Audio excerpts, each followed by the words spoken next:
우리가 항상 주님께 나올 때 영적인 절박함이 있어야 합니다. 영적인 절박함. 순회선교단 김용희 선교사님이 어느 집회로 설교를 하러 가다가 교통사고가 났어요. 크게 났는데 다행히 차만 파손되고 많이 다치지 않았다고 그래요. 그래서 급하게 시간에 맞춰서 가서 설교를 하면서 하나님이 자기에게 주시는 마음이 있었다는 거예요. 그날 자기가 교통사고 나서 죽어버렸으면 마지막 설교라, 마지막 설교. 그 전에 한 설교가. 그런 절박함을 하나님이 회복시켜 주셨다는 거예요. 그래서 그분은 그 뒤로 강단에 설 때마다 누구의 눈치도 살피지 않고 분위기가 중요한 것 아니고 하나님 앞에 마지막 설교라고 생각하면서 외치는 습관이 됐다고 그래요. 참 중요하다고 생각합니다. 설교에서 농이나 하고 지금 사람이 죽고 사는 천국과 지옥의 갈림길에서 천길 낭떠러지를 걸어가는 인생의 행로에 서 있는데 우리가 쉽게 하나님 앞에 나올 수 없는 것이죠. 여러분, 타락의 전조가 뭐냐면 첫사랑이 희석돼 버리는 거예요. 타락의 전조. 사람은요, 한순간에 타락하지 않아요. 한순간에 거목이 무너지지 않습니다. 속이 비고 그 안에 끊임없이 병이 들고 비바람을 맞고 그러다가 어느 날 뻥 넘어지는 거예요. 저거 넘어졌네? 어느 날 넘어진 거 아니에요.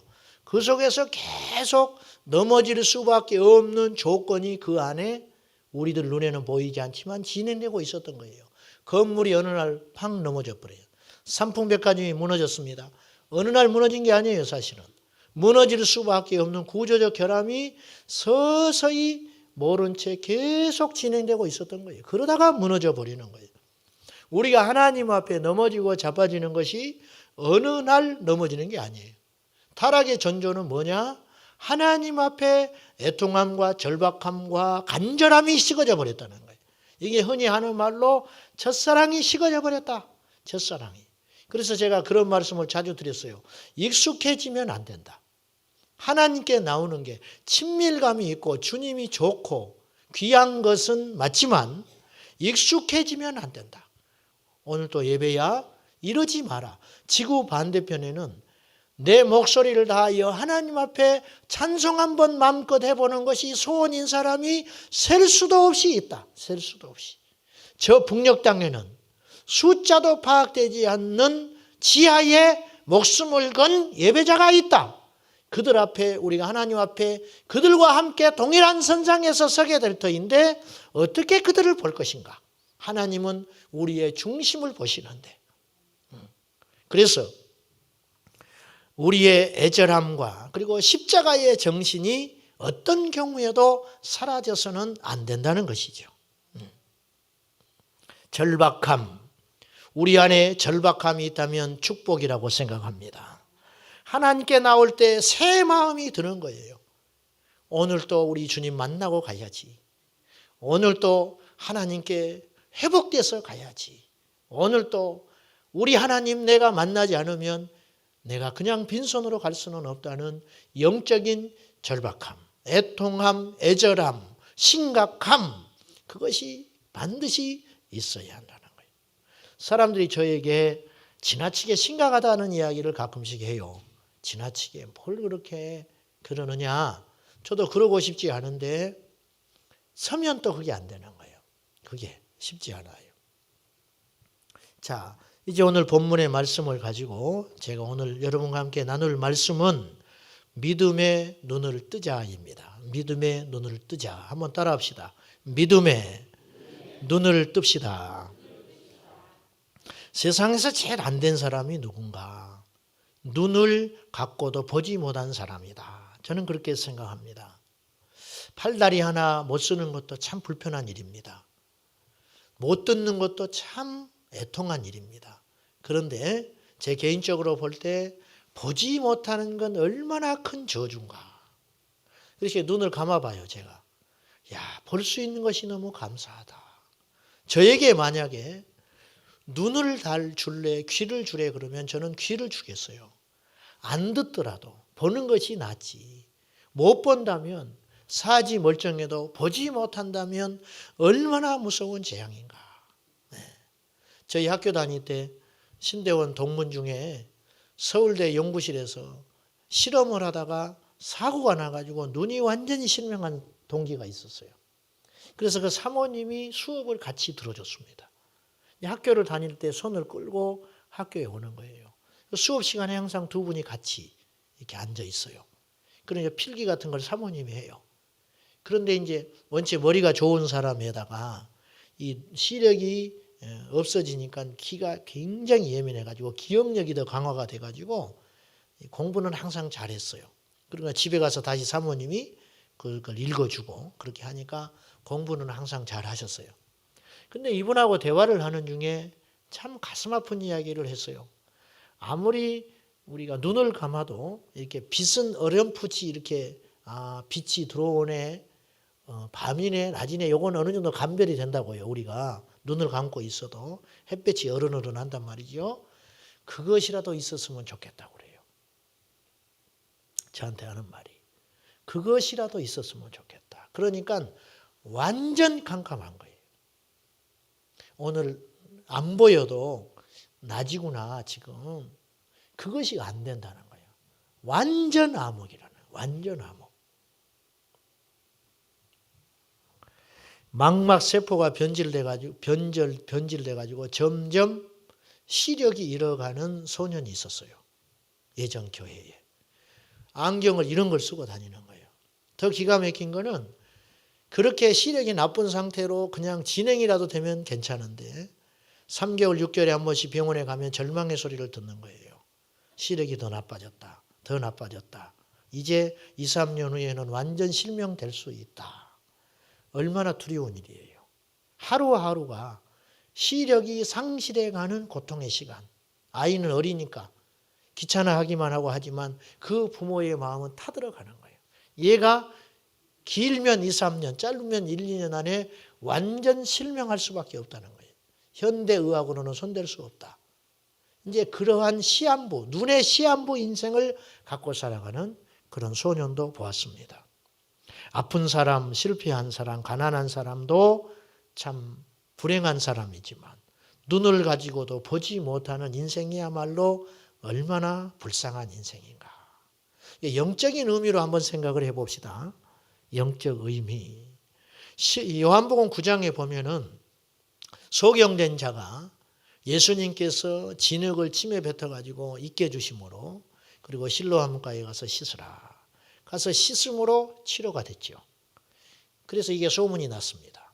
예수님의 대적자들은 그걸 가지고 기적을 경험했으니 예수님을 믿어야 할 거 아닙니까? 이게 정상이에요. 그런데 안 믿습니다. 완고하니까 안 믿는 거예요. 여러분, 믿음은 모든 자의 것이 아닙니다. 믿음은 모든 자의 것이 아니에요. 내 앞에서 죽은 자가 살아나도 안 믿는 사람은 안 믿는 거예요. 그러나 아무런 기적이 없어도 어느 날 주님을 찾아 나올 수 있다는 거예요. 이게 얼마나 큰 축복이냐 이거죠.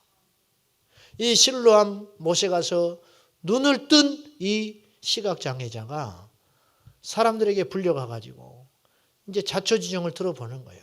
정말 소경이었는지. 소경이었다. 온 동네 사람이 아는 거예요. 이 사람이 소경이었다는 것은. 예수라는 인물을 만나서 눈이 떠졌다. 할 말이 없는 거예요. 할 말이 없는 거.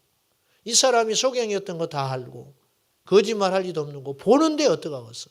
예수님 만나서 순종하고 고침받았다는데 할 말이 없잖아요. 그래서 바리새인들이 예수님께 와서 계속 시비를 걸고 딴지를 거는 거예요.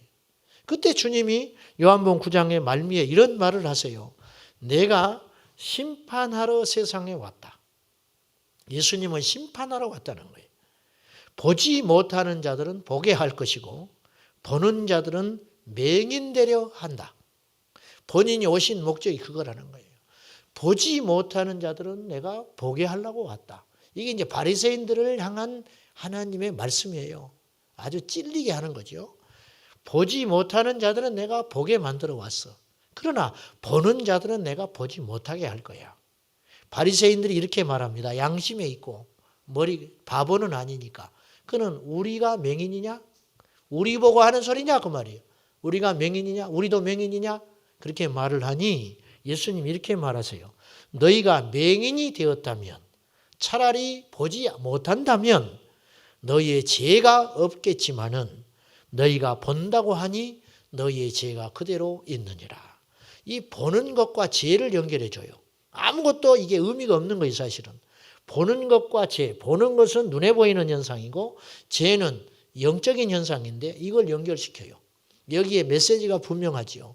바리새인 너희들이 하나님 앞에 안다고 생각하니 너희는 정말 하나님 모르는 자야. 너희가 교만해서 너희의 의와 너희의 자아로 꽉 차 있기 때문에 하나님의 능력으로 소경이 눈을 떠도 그 사실이 믿어지지 않고 회개할 수 없다 이거예요. 그러니 너희는 보는 자라고 스스로 여기지만 그래서 너희의 죄가 용서받지 못하는 거야. 그러나 이 맹인은 평생 보지 못했으나 나를 만나서 눈을 떴으니 이 맹인이야말로 앞으로 뭐가 있겠냐? 오직 하나님밖에 없지 않냐. 그래서 이 사람이 오히려 너희보다 의인이다. 그거 말씀하려고 하는 거예요. 오늘 본문을 보면은요. 출애굽한 지 2년이 지난 후 가데스 바네아 광야에서 12지파의 대표들을 뽑아가지고 가나안 땅에 정탐을 보냈습니다. 갔다 온 사람들이 보고를 하는데 어떻게 똑같이 보고 왔는데 다른 지역도 아니고 똑같은 장소를 보고 왔는데 완전히 다른 보고를 하는 거예요. 이 이야기 여러분 다 아실 겁니다. 10명의 보고자들은 아주 비관적인 이야기를 합니다. 우리는 다 죽었다 이거예요. 우리는 이제 큰일 났다. 그렇게 보고를 했어요. 그 말을 들은 사람들이 4절에 이렇게 선동을 합니다. 봅시다. 이에 서로 말하되 우리가 한 지휘관을 세우고 애굽으로 돌아가자. 모세를 못 믿겠다 이거예요. 이제 이대로 가다가는 죽는다. 이대로 가나안 땅에 가면 죽어. 어떻게 우리가 그들을 이겨? 우리에게 싸울 수 있는 용사가 있냐? 무기가 있냐? 전쟁을 언제 경험을 해봤냐? 맞는 말이에요. 다 틀린 말 아니에요. 여러분, 마귀는요, 틀린 말 안 해요. 기억하셔야 돼요. 마귀는 틀린 말 안 합니다. 마귀는 이성적으로 맞는 소리 해요. 그러나 하나님에 대한 믿음은 빼앗아가는 게 마귀의 역사예요. 이해되시죠?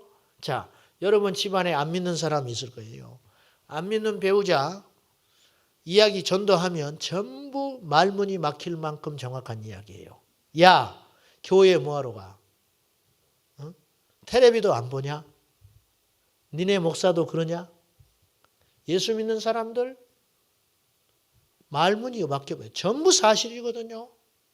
논리로 맞지 않아요. 우리는 영을 믿는 사람인데 이들은 혼을 믿으니 대화가 될 수 없는 거예요. 논리로 이길 수가 없는 거예요. 이때 5절에 모세와 아론이 이스라엘 자손의 온 회중 앞에서 엎드립니다. 왜 엎드릴까요? 나는 할 수 없는 거예요, 지금. 이들을 설득할 힘이 있나요? 이미 10명이 넘어갔는데 다시 말해서 10지파가 넘어가 있는 거예요. 대다수의 사람들이 선동하고 일어나는 거예요. 죽일 기세예요. 죽일 기세. 애굽으로 돌아가자 말이야. 어쩌면 우리도 그럴지 몰라요. 이성을 앞세워가지고 야! 말도 안 되는 소리 좀 하지 마. 다 죽게 생겼어. 우리가 살아야 나중에 가나안 땅을 다시 오든지 뭐하든지 하지. 야! 우리가 애굽에 있을 때 이렇게 위험하지는 않았잖아. 삼시세끼 해결은 됐잖아. 보호해 줬잖아. 이게 뭐야? 다 죽게 생겼어. 다 죽게 생겼어. 막 이런 말을 하면 누가 안 넘어가겠어요? 누가 안 넘어가? 여기도 넘어갈 사람이 있어요. 2명? 홀라당 넘어가 봐. 홀라당. 다 맞는 소리다. 그런데 이들이 갖지 못한 거, 보지 못하는 눈이 있었어요. 믿음의 눈. 믿음의 눈은 없었다 이거죠. 논리에 맞을지 모르나 믿음의 눈, 영적 눈은 갖지 못했다. 이 말입니다.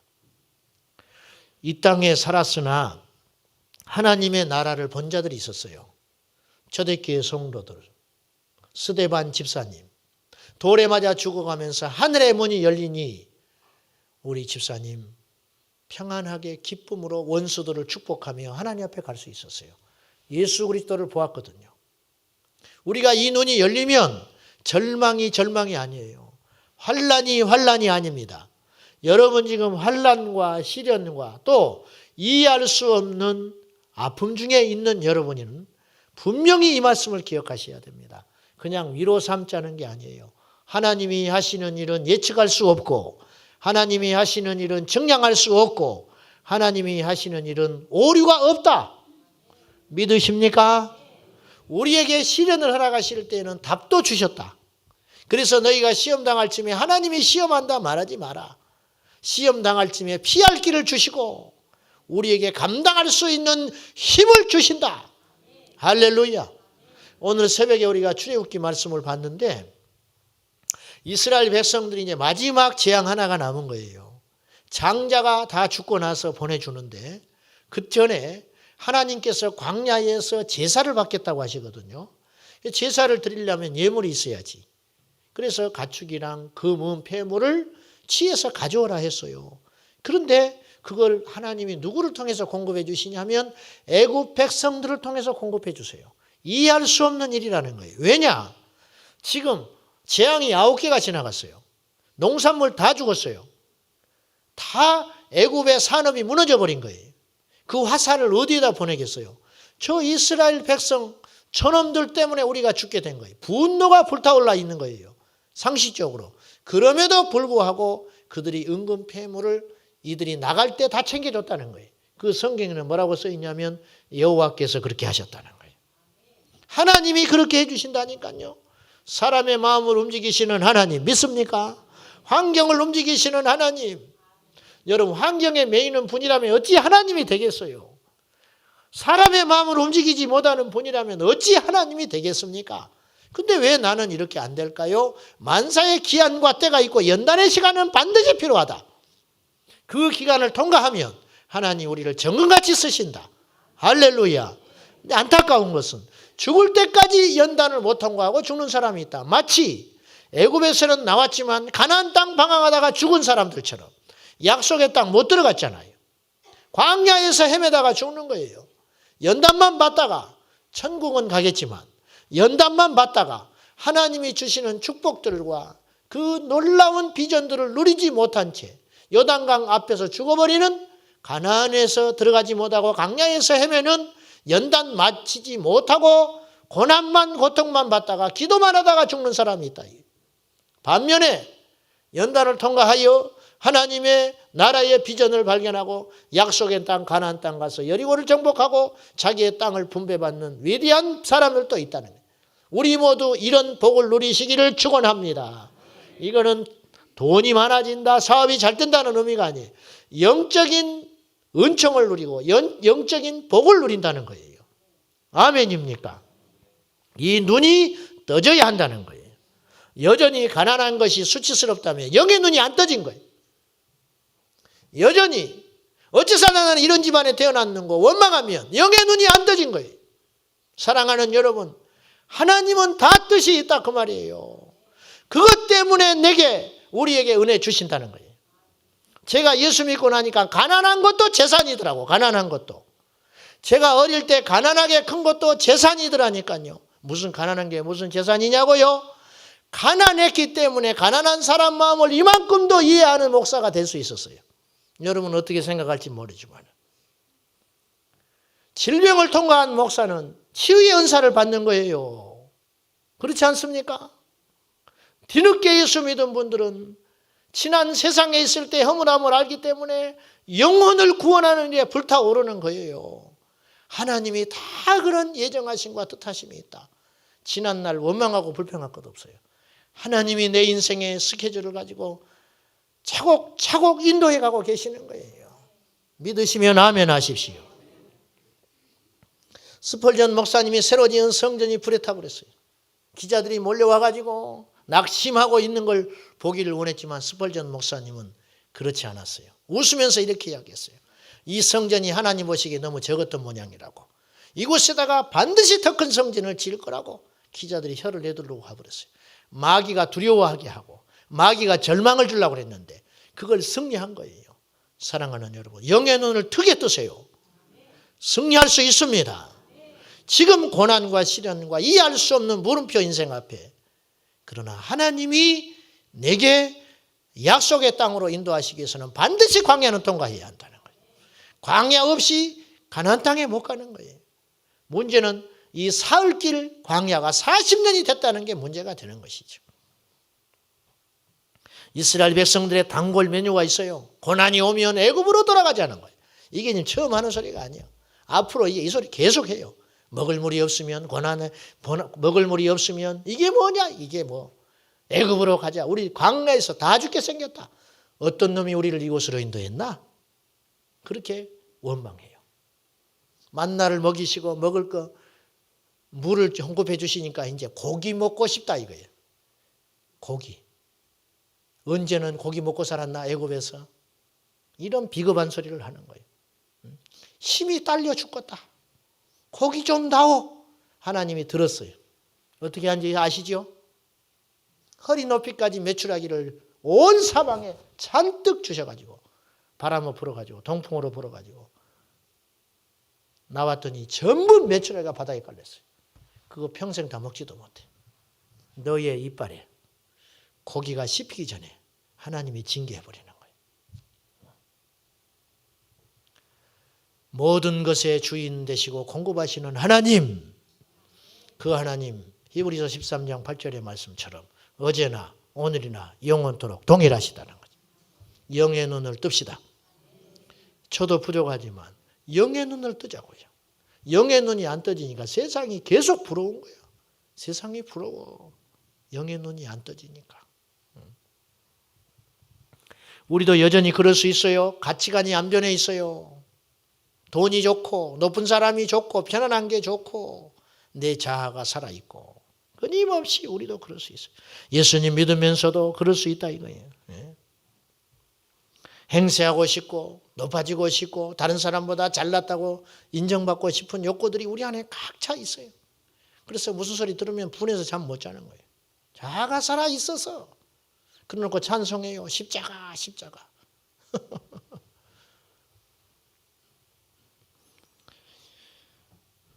김용희 선교사님 이야기 한 번 더 하겠습니다. 아는 분 많겠지만 순회선교단 김용희 선교사님 자식을 5 뒀습니다. 자식 5을 전부 선교사 3호로 보냈습니다. 전부. 그도 부모 아닙니까? 외국에 집회 나갔다가 큰아들 자기 아프리카 어디 이름도 없는 섬, 지도에도 안 나타나는 섬에 아들이 선교사로 가 있었어요. 큰아들이. 그래서 공교롭게도 그 근방에 갈 일이 있어서 가서 하루 시간을 내서 비행기를 타고 가가지고 아들이 머무는 처소에 가서 하루를 지내고 돌아오게 됐다는 거예요. 갔더니 기가 막히게 아들이 살고 있는 거예요. 당장 데려오고 싶더라는 거예요.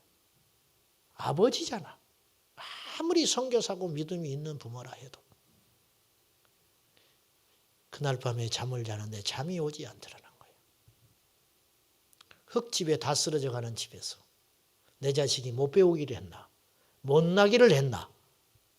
앞길이 창창한 이 아들 아버지가 몰아내서 선교사로 보냈는데 여기 선교지 와서 그렇게 살고 있는 걸 보니까 가슴이 메어져서 표현은 안 했지만 잠이 오지 않더라는 거예요. 옆에 보니까 종이로 뭘 발라놓은 게 있어. 그걸 쭉 찢어가지고 밤에 한숨도 못 자고 자는 척하고 있다가 새벽에 일어나서 아들한테 연필로 편지를 써놨어요. 이러저러저런 소리를 하고 마지막에 김용희 선교사님 이렇게 편지를 마감했어요. 아들아, 우리 이 땅에서 변두리에서 살다가 천국의 중심에서 만나자. 그걸 딱 써주고 왔어요. 그래서 잘 잊어버렸대요. 몇 년이 흘러서 잊어버렸어. 근데 자기 생일날 우연히 식구들이 모일 수 있는 기회가 있었다는 거예요. 흔치 않은데. 그날 그 이야기를 아들이 하더라는 거예요. 울었다는 거예요. 다 식구들이. 여러분 진짜 선교사님이에요. 이분은 자기 사위재산이 하나도 없어요.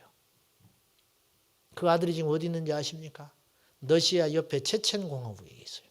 체첸공화국은요, 끊임없이 반란이 일어나가지고 암살과 전투가 끊이지 않는 나라예요. 그래서 그 사모님하고 가끔 텔레비전에 체첸 하면 포 날아가는 거, 탱크 지나가는 거 이런 화면만 떠요. 체첸 그러면 여러분 보십시오. 앞으로 주의 깊게. 체첸이라는 말만 들어도 가슴이 무너지려고 한다는 거예요. 아들이 죽을 수 있으니까. 그곳에 가서 그 철저한 이슬람 국가, 체첸 공화국, 정세가 불안한 그 나라에 아들이 들어가서 선교하고 있어요. 5을 전부 내보내버렸어요. 이분이 비정한가요? 아니. 이분의 믿음을 우리는 흉내도 못 내지만 하나님을 향하여 눈이 떠진 사람이다. 그래서 가능합니다. 그래서. 지난번 우리 교회 이상 목사님 오셔서 부흥회 하셨죠. 그 어머니가 어떤 분인지 들으셨죠. 그 어머니가.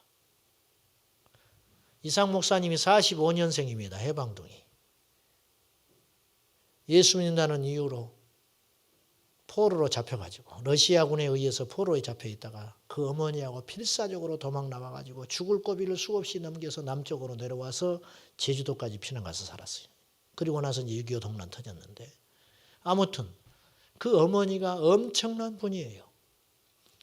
아버지는 미국에 가 있었고 그때 당시 아들 넷을 키우는데 큰아들 이상 목사님 19살, 둘째 14살, 셋째 7살, 그리고 막내가 태어난 지 5일 만에 그 어머니가 39의 나이로 하나님께 부름받았죠. 막내 아들을 낳아놓고 5일 만에 죽었어요. 유언을 2마디를 남겼어요. 아들아, 네 동생들 전부 목사시켜라. 2번째 유언, 나 고향에 간다. 그리고는 그날 가셔버렸어요. 새벽 2시에 깨워서 자기를 부르더니 그 2말하고 5일 된 핏덩어리 남겨놓고 어머니 가셔버렸어요. 그때부터 이상 목사님이 젖동량 다니면서 이 동생 키웠어요. 하나님의 기적으로 미국을 건너가요. 왜 미국을 가게 됐는지 아시죠? 너는 북한 선교해야 한다. 돈이 있어야 북한 가지. 그래서 어머니 생전에 이 아들 이삭을 북한에 보내려고 어릴 때부터 없는 형편에 영어 가르쳤대요. 영어 가르쳐가지고 미국, 근데 그 당시 북한을 가려면 미국 시민권자여야 돼. 그러니까 죽으나 사나 너는 미국 가라. 미국 가서 미국 시민권 얻어서 북한 들어가야 한다. 북한 가라. 예 어머니. 유명하잖아. 예 어머니. 이분은 무조건 예 어머니. 하루는 경비가 없으니까 옷을 차려입고 아들을 손을 잡고 나가더니 병원 앞에 잠깐 기다려라. 병원에 가서 한 20-30분 있다 나오다. 또 다른 데 가자. 4군데 병원을 돌더라는 거예요. 왜 도는지를 몰라. 소년 이삭은. 그러더니 와가지고 예배당에 가서 통곡을 하고 우는 거예요. 뒤에서 기도를 들어보니까 뭐라고 우느냐. 하나님 아버지, 나는 하나님의 나라를 위해서 아무것도 드릴 것이 없습니다. 나는 이 조국을 위해서 드릴 것이 없습니다. 주님, 이 아들을 위해서도 드릴 게 없네요. 드릴 게 없어서 이 눈팔로 갔는데 눈 팔아서 경비 만들어서 미국 보내려고 했는데 눈을 안 받아준다는 거예요. 병원에서, 안과에서. 눈을 안 사. 그럼 걸리는 거죠. 그래서 어쩌면 좋냐고 통곡하더라는 거예요. 그 기도를 듣고 있던 아들 이삭이 뒤에 가가지고 어머니 어깨를 짚으면서 어머니 제가 어떤 수를 마련해서라도 미국에 갈게요. 그랬어요. 어머니 미국 가라. 미국 가서 북한 가. 그리고 거기서 살지 말고 죽어. 그게 어머니가 할 소리입니까? 아들한테 북한 가서 죽으라는 소리가 어머니가 할 소리냐 그 말이에요. 왜 이런 일이 가능했죠? 남이 보지 못한 걸 봤다 이거예요. 남이 보지 못한 걸 봤어요. 어떤 것이 귀한지, 어떤 것이 급한지, 어떤 것이 축복인지 보는 눈이 열렸다. 야곱과 에서의 생애를 제가 자주 이야기합니다. 야곱은 하나님의 약속 가운데 복중에서부터 택함 받아 나왔어요. 그러면 그의 평생이 순탄해야 할 거 아니요. 존귀함 받아야 할 거 아니요. 지지리도 고생하는 세월이 얼마나 많았는지 몰라. 나중에는 다리 절름발이로 평생 살았어요. 사람이 겪을 수 있는 모든 고난을 야곱이 겪었어요. 보세요. 어릴 때 집 나가가지고 집에 못 살아. 형한테 미움받아가지고. 그래 아버지 죽으면 자기를 지켜줄 사람이 없으니 죽게 생겼어. 형이 이를 갈고 있으니까. 그래서 그 많은 살림, 아브라함 때로부터 살림이 어마어마하게 많은 거거든요. 아브라함, 이삭, 그 유산을 다 갖고 있는 거예요. 근데 돈 한 푼 못 챙기고 바단 아람으로 도망가가지고 외삼촌 나반의 집에서 더 큰 사기꾼 만나가지고 어마어마하게 고생하고 혹독하게 돌아오다가 하나님의 복을 받아가지고 큰 복을 받아서 고향 땅으로 돌아오는데 에서가 칼을 갈고 기다린다는 소식을 들은 거예요. 거기서 야복강에서 밤새껏 씨름하고 하나님의 은혜로 에서에게 구원받아가지고 세겜 땅에 정착했는데 베델로 가야 할 야곱이 세겜 땅에 정착했더니 자기 사랑하는 딸 디나가 강제 추행 당해가지고 하나님은 안 지켜주고 뭐 하셔요? 여러분 성경이 왜 진리인지 아세요? 성경이 왜 참된 책인지 아십니까? 인간이 겪을 수 있는 모든 고난과 희노애락이 있는 책이 성경이에요. 성경이 오늘날 텔레비전에 등장하는 드라마의 주인공들이 수입차만 타고 다니고 좋은 저택에서만 생활하고 그런 것만 나오더만. 전부 어떻게 좋은 차만 타고 다니는지 몰라. 좋은 옷, 좋은 차, 좋은 집. 우리 현실하고 맞지 않죠? 성경은 그렇지 않아요. 근친상간, 전쟁터에 나가서 죽고 의인이 죽고 악한 놈이 잘 되고 이런 일들이 이 성경에는 꽉 차 있어요. 우리가 지금 겪고 있는 시련과 아픔과 이해할 수 없는 많은 사건들이 성경에 여전히 있다. 놀라운 건 하나같이 믿음으로 산 사람들은 하나님의 나라를 유업으로 받았다는 거예요. 이것이 우리에게 유일한 소망이 된다는 거예요. 야곱이 백주 되나되 사랑하는 딸을 그렇게 잃어야 했어요. 그리고 칼부림이 나고 도망을 가고. 이게 인생이라. 우리 중에 그런 사람 있나요? 그 정도까지는 없잖아요. 그럼에도 불구하고 야곱의 인생이 하나님의 택한 인생이라고 말할 수 있는 유일한 이유는 뭐냐면 야곱에게는 하나님이 한 번도 떠나신 적이 없다. 계속 말씀하신다. 에서는요. 그 많은 유산 그대로 이어받아 가지고요. 첩들 두면서 떵떵거리고 자식 잃어버리지 않고 자손 대대 에서의 족보가 나오거든요. 얼마나 번성했는지 몰라요. 야곱의 12지파, 에서도 역시 수많은 종족이 번식돼 갔어요. 떵떵거리고 대부호로 살았어요. 그러면 누구의 삶이 축복이냐? 어떠세요? 겉으로 보기에 에서가 평탄한 것 같으나 에서에게는 하나님이 한 번도 거론되질 않아. 야곱은 여호와 하나님이 계속 함께하는 생애가 되었다. 그래서 그의 이름이 이스라엘, 한 민족의 이름이 되는 영광을 누려요. 야곱에서 이스라엘로. 그가 바로 앞에 섰을 때 바로를 축복합니다. 여러분, 바로를 축복하는 건 영적으로 바로보다 우월하다는 뜻이에요. 히브리서에 보면 폐일원하고 높은 자가 낮은 자를 축복한다 그랬어요. 아비가 자식을 축복하지 자식이 부모를 축복하는 법은 없어요. 영적 원리로. 바로를 야곱이 축복을 했다는 장면이 나와요. 창세기에. 그건 영적으로 하나님이 야곱을 그렇게 높여주셨다는 거예요. 왜 이렇게 됐는가? 수많은 시련과 아픔 가운데서도 하나님이 동행하는 삶을 살았기 때문에 믿음의 눈을 떠야 합니다. 하나님께 붙잡힌 고난의 삶이 복되다. 하나님께 붙잡힌 연단의 시간이 복되다. 하나님 없는 영광을 꿈꾸지 말아라. 주일 지키느라고 직업 구하는데 얼마나 제한이 많은지 몰라요. 그렇죠? 참 여기 갈만해. 근데 주의를 안 지킨다는 거예요. 못 가. 어리석은 거죠. 안 믿는 친척들은 한심한 놈이라, 한심한. 예수 믿어 밥이 나오냐 떡이 나오냐. 믿는 배우자를 만나기 위해서 교회 안에 노처녀들이 버글버글합니다. 믿는 예수쟁이 남자 만나려고 하니까. 예전교회 결혼식에서 지난번에 토요일에 갔더니 나를 붙잡고 나는 왜 이렇게 나를 반가워하는지 봤더니 중매 서달라는 거예요. 중매. 나도 죽겠어. 나도 죽겠어. 우리 교회에도 똥차들이 많아. 33살 먹었는데 내 딸 좀 중매 서주세요. 목사님이라면 틀림없는. 목사님이 소개해주면 내가 두말 않고 만나요. 40살 먹은 사람도 있어. 우리 교회는 내가. 나 좀 살려줘. 거기 40살 넘은 총각 있으면 소개 좀 해주시오. 그러고 웃었어요.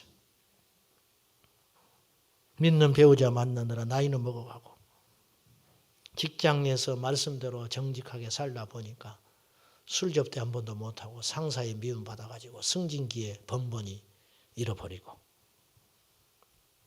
사랑하는 여러분, 그러나 반드시 부활의 아침이 옵니다.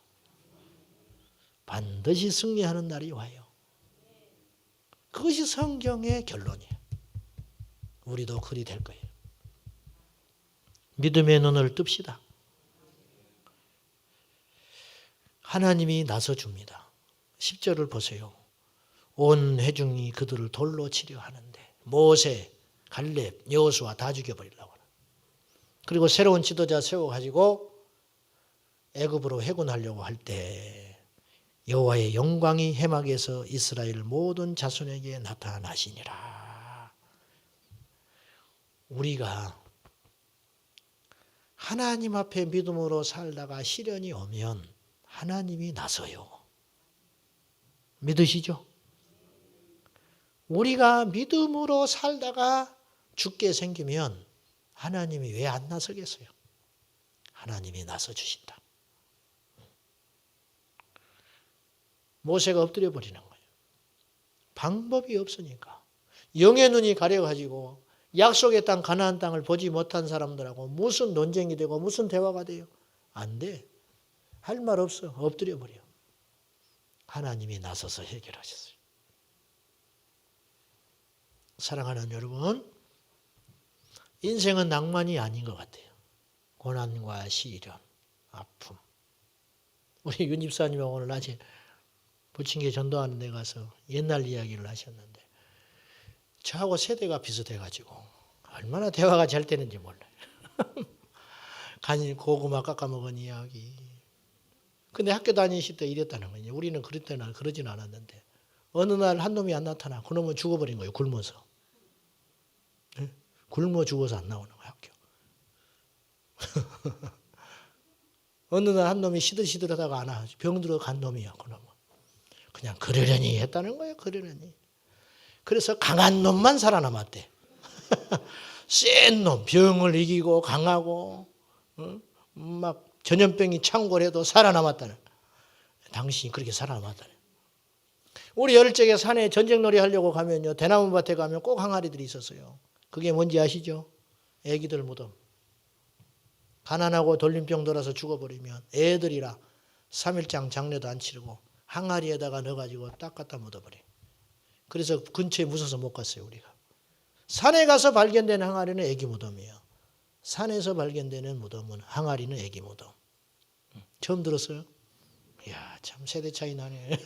나보다 더 연세가 많으신 것 같은데. 다 그랬다고요. 하나님의 은혜지요. 우리는요, 지금 죽어도 여한이 없어요. 왜? 천국 받았고 5,000년 역사 가운데 이렇게 잘 산 적이 없었어요. 보시라고. 전쟁 없잖아요. 먹을 거 해결됐잖아요. 예수 그리스도의 복음 마음껏 믿을 수 있잖아요.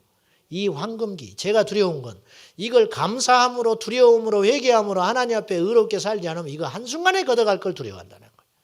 우리 모두 겸허하게 깨어 있어서 영적으로 나태하지 말고 첫사랑 회복하고 오늘 지상에서 드리는 마지막 예배, 여러분이 앞으로 예배당에 올 때마다 그런 마음과 각오를 가지고 첫사랑 설레이는 마음으로 감정에 치우치지 마시오. 감정에 천국과 지옥 둘 중에 하나. 우리 인생 그거밖에 없어요. 감정에 치우치지 말고 영적인 나태함 버리고 사치 부리지 말고 하나님 앞에 변절되지 말고 다윗처럼 전쟁에 나가 있어야 할 다윗이 왕궁에서 한가롭게 늦잠 자고 일어나니까 넘어지듯이 우리도 사람이라 반드시 그럴 수 있다 이거죠.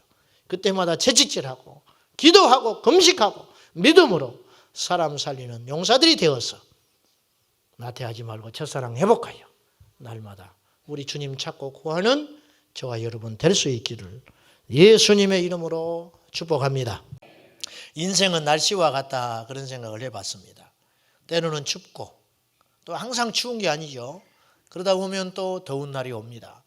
날씨가 항상 좋은 것이 아니죠. 어느 때는 궂은 날도 옵니다. 우리 인생도 마찬가지입니다. 롤러코스터를 타는 거예요. 어느 때는 평지를 가다가 어느 때는 꺼졌다가 어느 때는 올라갔다가 이러한 것이 우리 인생과 같다. 누구든지 마찬가지. 저 사람은 무슨 걱정이 있을까? 아니에요. 그 사람 만나서 대화를 해보면 그 사람도 역시 깊은 내면에서 말하지 못할 속상함과 고통거리가 있는 것입니다. 끊임없는 미지의 세계를 항해하는 우리 조각배를 탄 인생과 같은데 그래서 어디서 무슨 일을 만날지를 모르는 거예요. 우리를 버티는 힘은 하나님을 향한 믿음이죠. 이 믿음 없이 우리가 살 수가 없어요.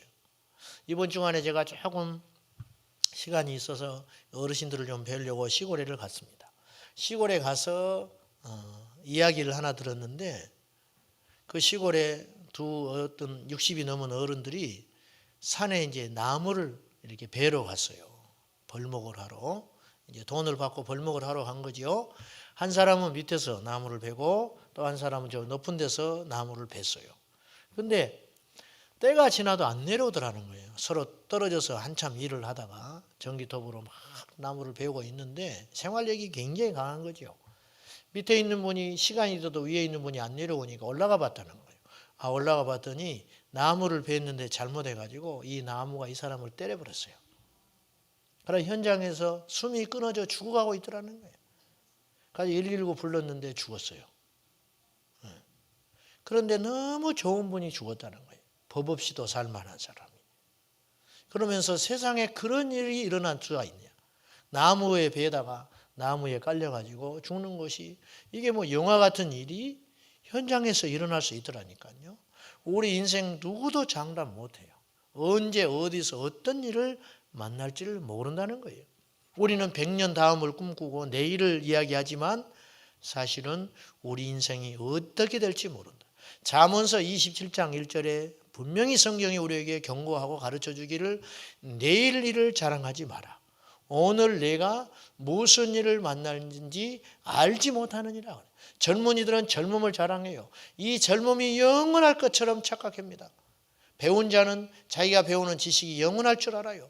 그러나 내 속에 조그만 피만 하나 뭉쳐버리면 완전히 아무것도 아닌 인생이 되는 거예요. 젊은 청춘 아무것도 아니에요. 세월이 살같이 빨리 지나가는 거예요. 마냥 젊지도 않고 마냥 좋지도 않고 마냥 나쁘지도 않아요. 우리 인생은 이런 것들이 쉼없이 교차되는 삶의 수레바퀴 가운데 있다는 거예요. 저는 믿음을 해석하기 나름이라 그렇게 생각해요. 믿음은 해석의 문제, 해석의 문제. 야고보서 5장 13절 말씀에 너희 중에 고난당하는 자가 있느냐? 저는 기도하라. 너희 중에 즐거워하는 자가 있느냐? 저는 찬송하라. 그렇게 우리에게 말씀했습니다.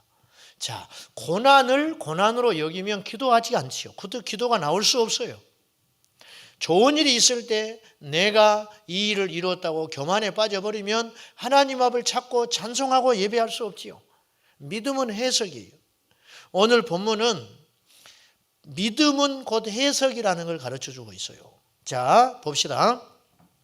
지금 바울과 실라가 빌립보 감옥에 갇혔습니다. 감옥에 왜 갇혔느냐? 자신들의 도덕적이고 윤리적인 문제 때문에 갇힌 게 아니라 귀신 들려서 점하는 종을 고쳐줬어요. 그 결과 주인이 이 여종을 통해서 돈벌이를 하고 있었는데 귀신이 나가버리니까 신통력이 없어가지고 점을 못 쳐주니까 소득이 없어져 버린 거예요. 이걸 가지고 고발을 했어요. 그래가지고 감옥에 들어가게 됐습니다. 한 사람의 생명을 살리고 새롭게 하고 풍성하게 했는데 그 결과가 기다리는 것이 감옥이었어요. 이들이 처한 상황이 얼마나 나쁜지 24절 말씀에 본문에 이렇게 기록하고 있어요. 그가 이러한 명령을 받아 그들을 깊은 옥에 가두고 그 발을 차고에 든든히 채웠다. 도망갈 수 없습니다. 절망이에요. 어떻게 될지 몰라요. 근데 25절에 한밤중에 모든 사람이 깊은 잠에 빠져 있는 한밤중에 바울과 실라가 기도하고 하나님을 찬송하며 제수들이 듣더라 그랬습니다. 바울은 생각했던 것 같아요. 이 감옥에서 우리가 절망할 것이냐, 이 감옥에서 하나님을 찾고 찬송할 것이냐 해석한 거예요. 나의 삶을 믿음으로 해석했다고 말이에요. 사랑하는 여러분, 이것이 중요하다는 거예요. 어렵다, 힘들다, 이런 상황에서 내가 어떻게 할 것이냐, 나의 이 상황을 어떻게 해석할 것이냐. 믿음은 해석인 줄로 믿습니다. 여러분, 해석을 잘하세요. 분석을 잘하시라고 말이에요. 욥이 자기 재산이 다 없어졌어요. 서서히 망한 게 아니에요. 하루아침에, 정말로 하루아침에 망해버렸어요. 자기 자식들이 하루아침에 다 죽어버렸어요. 자기는 몸이 병들었어요. 이게 순식간에 일어난 일이에요. 욥이 그때 하나님을 찬송하기로 결심을 해요. 여러분 이런 시련이 닥칠 때 과연 하나님 찾을 수 있겠어요? 하나님 떠나는 게 당연하게 생각할지 몰라. 이렇게 힘든데 어떻게 하나님을 찾아? 우리 주변에도 그런 일이 비일비재하게 일어납니다. 마음대로 인생이 안 되고 뜻대로 안 되면 하나님이 없다 생각해 버리는 거예요. 성경에는 상황 때문에 하나님을 떠난 자는 절대 복을 누리지를 못했어요. 욥은 결심을 했어요. 이런 상황에도 하나님을 찬송하리라. 그래서 주신 자도 여호와요, 취하신 자도 여호와시니 주의 이름이 찬송을 받을지니라. 재산 없어질 때 그렇게 할 수 있어요. 재산이 날아갔지만, 사업이 망했지만 믿음으로 하나님께 나오는 사람은 드물지만 볼 수 있어요. 자기가 병들었을 때에도 하나님을 붙잡는 사람도 있을 수 있어요. 그러나 자식이 백주대간에 죽었어요. 과연 그때 하나님을 원망하지 않을 수 있느냐? 하나님을 원망하지 않을 수 있느냐? 이게 놀라운 믿음이라는 거죠. 바울과 실라가 감옥 안에서 이 고난을 해석하기 시작한 거예요. 어떻게 할까? 찬송하자, 기도하자. 이게 믿음입니다. 오늘 여러분 중에 낙심된 분이 분명히 있을 거예요. 절망에 빠진 분이 있을 수 있습니다. 이때 우리가 정신을 더 바짝 차려야 합니다. 사랑하는 여러분, 저는 담대히 선포할 수 있습니다. 고난과 역경이 크지만 그것을 무시하자는 게 아니죠. 고난과 시련이 크지만 그 순간이라도 하나님을 찾으면 반드시 그 고난은 축복으로 바뀝니다. 우리 하나님은 역전 드라마의 연출자라고 말이에요. 성경에는 그런 허다한 인물들의 이야기가 가득 쓰여져 있는 거예요. 절망하면 아무것도 이루지를 못해요.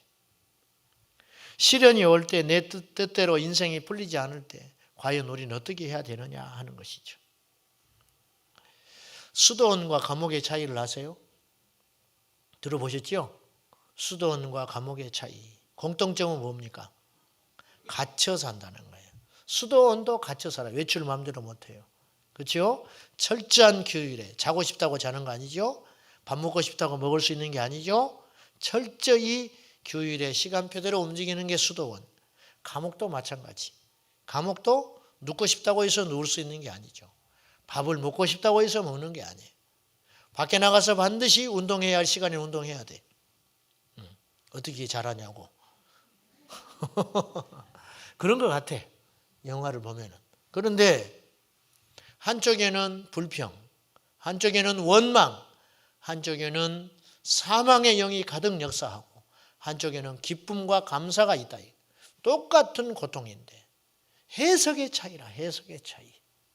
사랑하는 여러분, 여러분이 지금 처한 상황 가운데 해석을 잘하시기를 축원합니다. 해석을 잘하세요. 해석을. 어떤 목사님이 목회를 시작했는데 너무 목회가 안 되는 거예요. 열심히 하지만 안 돼요.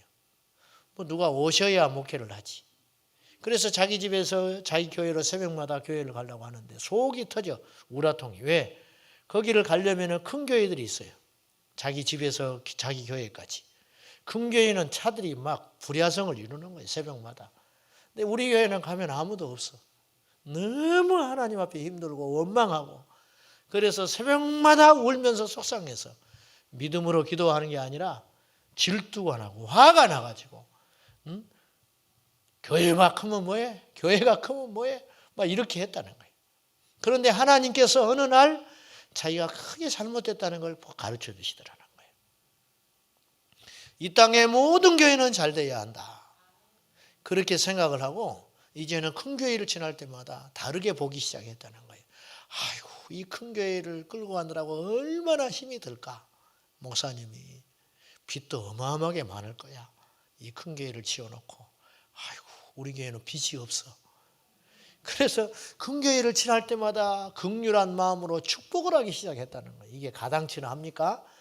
자기 코도 석자인데 큰 교회를 무슨 축복을 해. 더 많이 모이라고. 그래야 빨리 빚 갚고 큰일 할 수 있으니까 막 큰 교회를 축복했다는 거예요.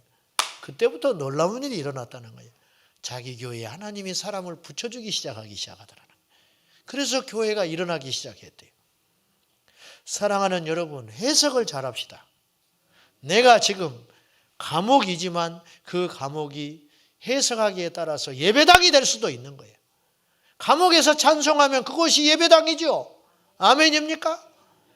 예배당에 앉아서 그것이 감옥이 될 수도 있어요. 언제 끝나? 아이고, 지겨워 죽겠네. 이 감옥 사는 감옥. 마음대로 나가지도 못하고 졸지도 못하고 어떻게 하지도 못하고 감옥 생활하는 것 같았다. 그러나 감옥에서도 하나님을 찬양할 수 있고 예배당에서도 감옥처럼 지겹게 시간을 보낼 수 있다 이거죠. 우리 하나님은 살아계신 하나님이죠. 시련이 올 때 내 뜻대로 인생이 풀리지 않을 때 우리는 어떻게 해야 되냐? 첫째, 하나님을 찾아야 합니다. 이들이 지금 간절히 하나님을 찾고 있잖아요. 다른 것이 없어요. 이사야 55장 6절에 여호와를 만날 만한 때에 찾으라. 가까이 계실 때에 그를 찾으라. 만날 만한 때가 있다는 거예요. 하나님의 타이밍이 있어요. 하나님의 타이밍이라는 책이 있죠. 하나님의 시간이 있어요. 하나님을 찾아야 할 때 찾는 거죠. 찾아야 할 시간을 놓쳐버리면 하나님 못 찾는 거예요. 찾아도 하나님이 역사하지 않으신다고 말이죠. 하나님을 찾는 것은 곧 기도하는 것을 말합니다. 하나님은 어느 특별한 곳에만 계시지 않아요. 우리 삶의 현장에서 무릎 꿇으면 그곳에서 응답하시는 하나님이시요. 하나님은 어디든지 계신다. 그래서 어디서든지 기도하면 그곳이 예배당이 되고 그곳이 하나님의 역사가 일어나는 기적의 현장이 되는 것입니다. 영적인 선순환이 있고 악순환이 있어요. 악순환부터 이야기하면 시련이 닥칩니다. 시련이 오면 낙심하고 절망합니다. 낙심하고 절망하면 사정은 더 나빠져요. 더 어려워집니다. 그러면 또 낙심합니다. 또 낙심하고 절망하고 하나님 앞에 원망하고 불평하다 보니까 나의 삶은 여전히 또 어렵습니다. 이런 일이 계속 반복되는 거예요. 이게 악순환, 영적 악순환. 이 악순환 구조를 선순환 구조로 바꿀 필요가 있어요. 고통이 왔다, 시련이 왔다. 그때 기도하고 일어나는 거예요. 하나님을 부르짖고 찾는 거예요. 그러면 하나님의 역사가 시작됩니다. 하나님이 도와주기 시작합니다. 하나님이 지혜를 주십니다. 하나님이 사람을 붙여주십니다. 그러면 나의 삶에 길이 보이기 시작하는 거예요. 감사가 넘치게 되지요. 왜? 길이 열리기 시작하니까 감사하고 하나님을 더 찾고 하나님께 더 헌신하고 그러면 주님께서 은혜를 더 부어주시고 그 받은 은혜로 또다시 하나님께 나아가고 그러면 하나님이 더 형통하게 하시고 점점점 선순환 구조가 된다는 거예요. 사랑하는 여러분, 오늘 이 저녁에 우리 인생에 있는 악순환의 고리를 끌어버리고 선순환의 구조로 바꾸시기를 축원합니다. 똑같은 위기와 시련이 오는데 어떤 사람은 그 위기 가운데 파묻히고 절망하고 낙심하고 아무것도 하지 못하는 인생이 있는가 하면 어려움과 시련이 와도 주님을 붙잡고 기도하고 하나님 앞에 나와서 엎드려서 아무것도 염려하지 말고 구하라. 그래야만 응답하시겠다고 하는 하나님의 약속의 말씀을 믿고, 지금은 내 자식이 구원받지 못했고 지금은 우리 가족이 다 구원받지 못했지만은 하나님께서 구원해 줄 것을 믿음으로 바라보면서 주님 앞에 기도하고 간구할 때 우리 하나님께서 우리 인생을 돌봐주시고 빛으로 인도해 주시고, 그래서 소망이 생기고 여유가 생기고 힘이 생기고 담력이 생기고, 할렐루야. 욕하려면 욕해라.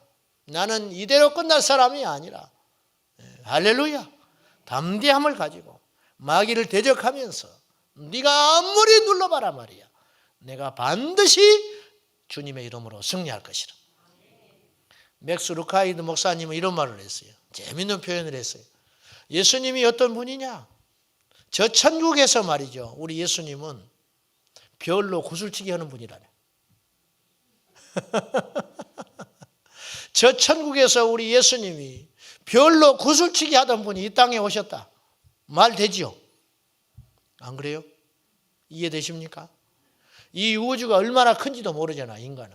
별 숫자도 모른다고. 그러니 이 별들을 가지고 천국에서 구슬치기 하던 분이 이 땅에 오셔서 그 모욕과 수치를 당하시고 가시면류관을 덮어 쓰시고 나와 여러분 때문에 십자가에 죽어주셨다는 거지.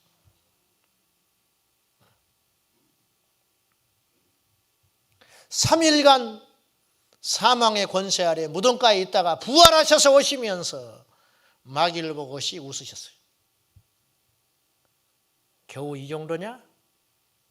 할렐루야. 겨우 이거야? 아무것도 아니라, 아무것도. 예수의 이름으로 나갈 때 누가 우리를 대적하겠습니까? 우리 인생에 고난이 올 때 우리 주님을 붙잡기를 축원합니다. 사울왕은 교만해가지고 하나님 앞에 패역해가지고 버림받고 있어요. 그때 정신을 못 차리고 계속 시련이 올 때 더 인간적인 방법을 씁니다. 심지어는 신접한 여인을 찾아가기도 해요. 그러니 또 악순환이 생기는 거예요. 하나님이 또 징계하십니다. 고난이 옵니다. 그러니까 또 더 절망해버리고 계속 악순환으로 가는 거죠. 다윗을 볼까요? 다윗이 고난이 왔을 때 다윗은 하나님을 찬송합니다. 시련이 올 때 쫓겨다니면서도 시편으로 주님을 찬양하고 예배합니다. 그래서 하나님이 계속 은혜를 부어주셔요. 시련은 있지만 하나님이 옆에서 도와주시고, 하나님께서 말씀하여 주시고, 하나님이 사람을 붙여주시고 응답하시고, 그래서 결국은 형통한 인생이 되지요. 그러다 보니까 그 힘을 가지고 자기 욕심을 채우는 게 아니라 하나님께 또 영광을 돌리고, 그래서 성경은 말하기를 사울의 가정은 점점 몰락해가고 다윗의 가정은 점점 강대해지니라 그랬어요. 점점 강해지는 거예요. 점점 믿음이 커지는 거예요. 점점 형통해지는 거지요. 할렐루야. 이게 선순환이라고 말이죠. 감사하고 기도하고 복을 누리고 감사하고 또 응답받고 복을 누리고 감사하고, 이런 삶의 연속이 된다는 거예요. 이것이 바로 우리가 걸어가야 할 영적 선순환이라고 말이죠. 또 하나 우리가 주목해야 할 것은 바울과 실라가 감옥 안에서 하나님을 열렬히 찾고 예배했다는 거예요. 감사했어요. 감사는 믿음을 전제로만 가능한 거예요. 믿음 없이 어떻게 감사가 나옵니까? 믿음 없이.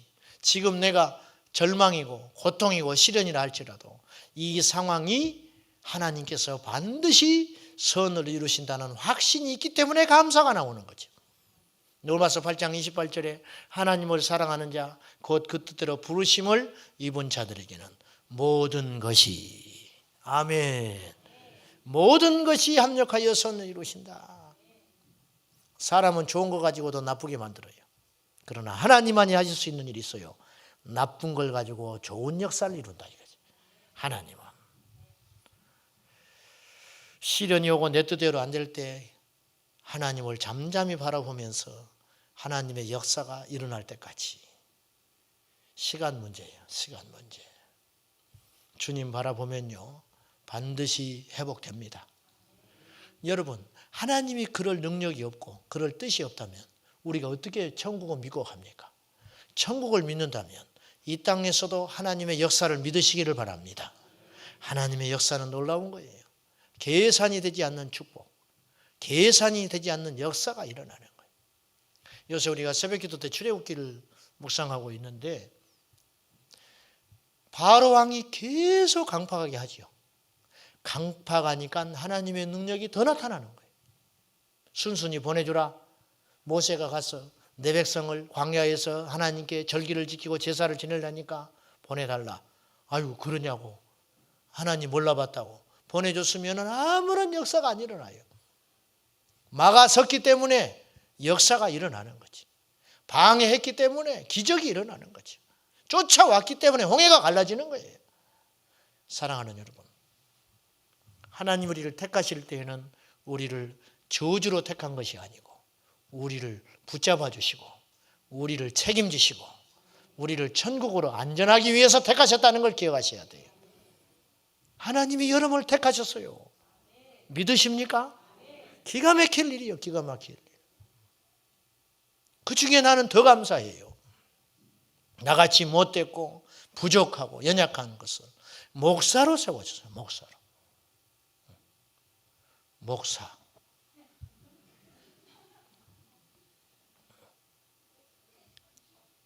아무나 되네. 아무나. 제 학교 다닐 때 믿음은 억지로 안 되는구나. 후배가 하나 들어왔더라고요. 그래서 이야기를 하다 보니까 자기 아버님이 농촌에서 목회하신대. 난 너무 좋은 훌륭한 아버님을 두셨다. 나는 그때 뭐 우리 부모님 교회도 안 나갈 테니까 부럽고. 농촌의 양계장 동네에서 목회를 해가지고 지금도 계란을 안 쳐다본대. 걔는 얼마나 계란만 먹어댔는지 어릴 때. 신방가만 가면 계란. 헌금을 계란으로 해버린대. 그 동네는 헌금을 계란으로 한대. 돈은 없고 양계장 계란이 계속 나오니까 계란 냄새가 나서 못 먹는다는 거예요. 내가 그랬어요. 너네 아버님 너무 훌륭한 분이다. 그 농촌에서 목회를 하시고 너무 훌륭한 분. 나한테 탁 째려보면서 훌륭하기는 뭐가 훌륭하니? 나보고 훌륭하기는 뭐가 훌륭하니? 이런 건방진 놈이 있네. 내가 속으로 뜨끔했어요. 그래서 내가 뻥 쪘어. 너무 고생을 해가지고 시골에서. 아버지가 하나도 안 훌륭하다는 거예요. 시골에 박혀가지고 목회하느라고 자식들 이렇게 고생하고 학교도 안 오고 싶었는데 아버지가 기연히 가라고 그래서 왔다는 거예요. 신학을. 2학년 다니다가 포기해버리더라고.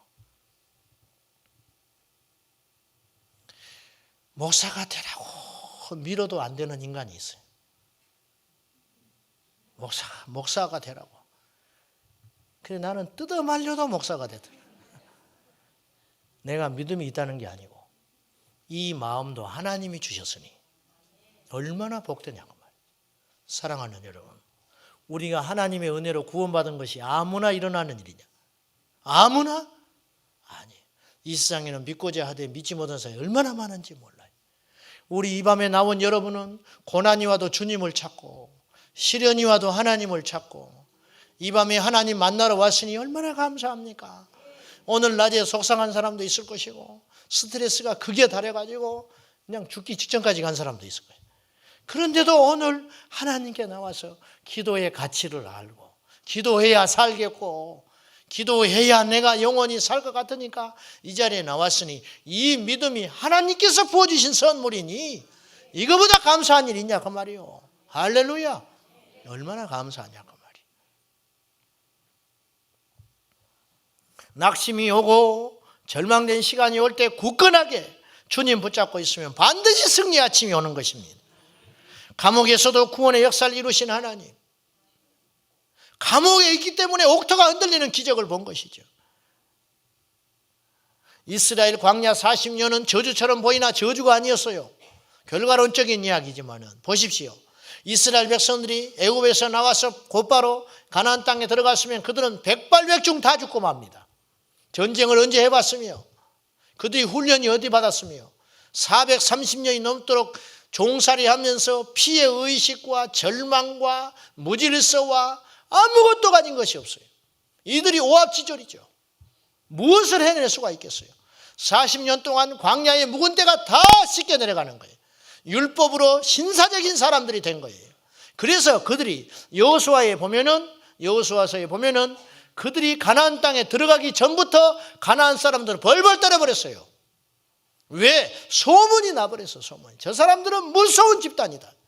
절도가 있고 그들이 믿는 야훼 하나님은 능력이 있어서 가는 곳마다 역사가 일어났고 굶어 죽지 않고 광야에서 풀 한 폭이 나지 않는 광야에서 40년을 견딘 민족이라고.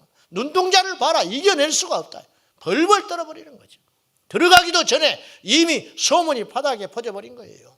왜 이렇게 강한 민족이 되었을까? 40년 광야 생활이 이스라엘을 이렇게 강하게 하는 거예요. 사랑하는 여러분, 하나님이 쓰는 사람은 반드시 연단이 필요합니다. 연단을 고통스럽게 생각하지 마세요. 연단을 받았기 때문에 인격이 넓어지는 거예요. 연단을 받았기 때문에 포용 있는 사람이 되는 거예요. 연단이 있었기 때문에 물질보다 하나님을 보는 눈이 열리는 것이고, 연단을 받았기 때문에 약한 자를 배려할 수 있는 힘이 생기게 되는 거예요. 그래서 강한 군사가 되는 것입니다. 이건 절대 속일 수 없습니다. 여러분에게 고난과 연단이 있는 것은 그만큼 하나님께서 여러분을 쓰고자 하는 증거인 줄로 믿습니다. 이들이 감옥에 갔어요. 원망하지 않았습니다. 하나님을 간절히 찾고 찬양했을 때 옥토의 문이 열리고 간수장이 구원받아 빌립보 교회가 탄생하는 위대한 역사가 있었다는 것이에요. 말씀 맺겠습니다. 낙심과 포기와 자기 연민, 특별히 자기 연민, 영적 침체에서 벗어나십시오. 아멘입니까? 나를 몰라 사람들이. 내 처지가 돼봐. 교회 가고 싶은가? 그럼 뭐 할 건데 교회 안 오면? 하나 물어보고 싶어. 뭐 할 건데? 계속 악순환에 빠졌어. 절망하고 시련이 오고 또 절망하고 시련이 오고 낙심하고 시련이 오고 그러다 땅에 꺼지라 들어가가지고 캄캄하게 주저앉아가지고 사망의 영에 확 사로잡혀가지고 깨야 한다 그 말이요. 아멘입니까? 오늘 깨십시오. 이 깨가지고 이걸 악순환을 선순환의 구조로 바꾸라 그 말이에요. 힘들어도 찬양하고 처음이 어렵지. 처음이. 그러나 일어서면 되는 거예요. 힘들어도 찬양하고 갈 때까지 가자. 한번 흔들어 봐라. 내가 요동하는가. 고린도전서 15장 55절 56절에 사망한 너에 쏘는 것이 어디 있느냐. 사망한 너에 이기는 것이 어디 있느냐. 한번 쏴봐. 한번 쏴봐. 내가 무너지는가. 이따 이 시련에 내가 주님을 버리는가 한번 봐봐. 내가 이 고난에 내가 지는가 한번 봐봐. 고난이 클수록 나는 하나님을 찾을 거야. 시련이 클수록 나는 기도할 거야. 환난이 올 때 나는 더 주님을 찾을 거야. 이게 선순환 구조로 바꿔야 한다고. 낙심할 시간에 하나님을 찾기를 바랍니다. 낙심할 시간에 하나님을 찾으라. 낙심해서 도움이 될 것 같으면 성경이 계속 이렇게 써 있어요. 낙심해라. 쉬지 말고 낙심해라. 항상 낙심해라. 성경에는 그런 말이 없어요. 항상 기뻐하라. 쉬지 말고 기도하라. 범사에 감사하라. 이것이 너희를 향한 하나님의 뜻이니라. 하나님의 뜻을 찾으려고 하지 마요. 성경에 나왔어. 가끔씩 물어봐. 하나님의 뜻이 어디 있는지 모르겠어요. 성경을 봐라. 데살로니가전서 5장 16절부터 18절까지를 봐라. 하나님의 뜻을 왜 모르냐고 말이야. 들어도 그대로 안 사는 것이지. 하나님의 뜻 가르쳐 줄게요. 항상 기뻐하는 거. 하나님의 뜻 쉬지 말고 기도하는 거. 하나님의 뜻 범사에 감사하는 거. 그러면 하나님의 뜻을 성취하는 승리의 인생이 되는 것이에요. 하나님의 타임을 믿고 기다리세요. 만사의 기한이 있고 때가 있는 것입니다. 마가복음 1장 15절에 때가 찼고 하나님 나라가 가까이 왔으니 회개하고 복음을 믿어라. 하나님의 나라도 때가 있어요. 지금은 어느 때입니까? 절망할 때입니까? 기도할 때입니까? 대답을 안 하네. 지금이 절망할 때요? 기도할 때요? 지금이 여러분이 어느 때입니까? 낙심에 있을 때입니까? 하나님을 찾고 예배할 때입니까? 말할 필요도 없지요. 할렐루야. 사랑하는 여러분, 우리 모두 승리할 줄로 믿습니다. 우리 모두 이길 줄로 믿습니다. 주님을 찾고 찾는 자가 되십시오.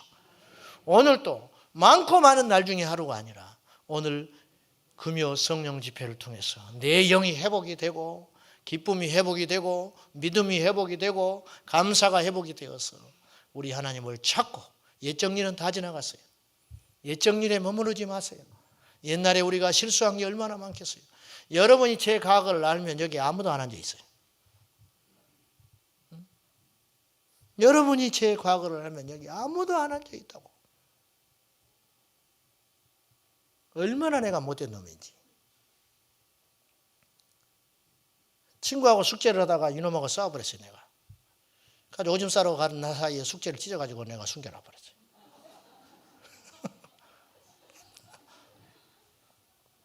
지금도 안 잊어버려요.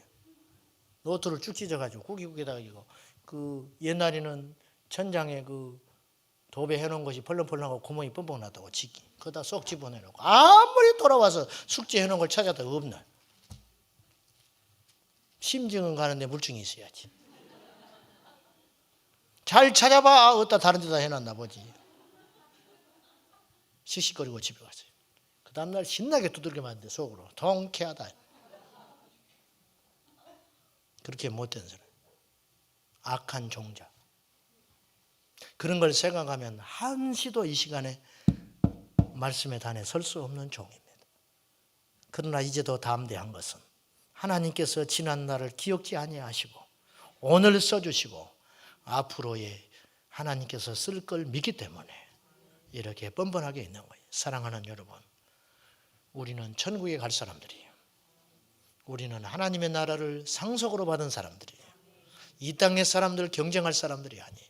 믿음으로 담대하게 담력 있게 주님의 나라를 구하면서 승리하는 옛 어르신들 말씀에 이런 말이 있어요. 사람은 태어날 때 자식 많다고 걱정하지 말아라. 자기 먹을 것 갖고 태어난단다. 그런 말 하죠. 사람은 태어날 때 자기 먹을 것 다 갖고 태어나는 법이다. 옛날 어르신들 그렇게 말씀하셨는데 믿음의 원리도 그렇습니다. 하나님은 우리를 택하셨습니다. 믿으십니까? 자다 벌떡 일어날 일이에요. 여러분 불평하지 마세요. 주님으로 충분합니다. 주님이 우리를 택했다. 이거보다 놀라운 기적이 어디 있고 이보다 놀라운 선물이 어디 있고 이보다 놀라운 은총이 어디 있습니까? 정말이세요? 머리로만 믿으면 안 돼요. 머리로만 믿지 마시라고. 가슴으로 믿으시라고. 가슴으로. 하나님의 사랑을 지식으로 듣지 마세요. 하나님의 사랑, 그 아들을 십자가에 처절히 죽일 때 그리고 엘리 엘리 라마 사박나니 나의 하나님 어찌하여 나를 버리십니까? 힘이 없으면 우리는 힘이 없으니까도 할 수 없을 때가 많아요. 하나님은 무한한 힘을 갖고 계신 분이 우리를 위해서 그 기도를 외면하실 때 주님의 심장은 타들어갔다고 말해요.